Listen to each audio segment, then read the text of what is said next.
जय जोहार संगवारी हो। मैं हूं आपमन के संग ललिता चक्रधारी और आपमन देखत हो न्यूज प्लस 21। चलो एक नजर डालथन बिहिनिया के 10 बड़े खबर में। रायपुर के 9 टिकट दलाल गिरफ्तार। टीम इंडिया के मैच ले पहली 6 गुना दाम में बेचत रही टिकट।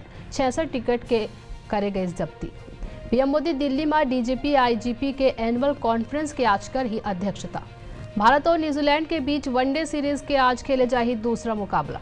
दिल्ली में कनॉट प्लेस के रेस्तरां में लगी इस आग। फायर ब्रिगेड के 4 गाड़ी मौके में पहुंची।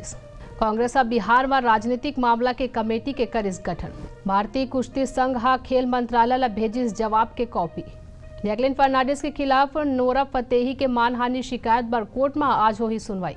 न्यूजीलैंड के नवा पीएम बनी क्रिस हिपकिंस जेसिंडा अर्डन के जगह ली।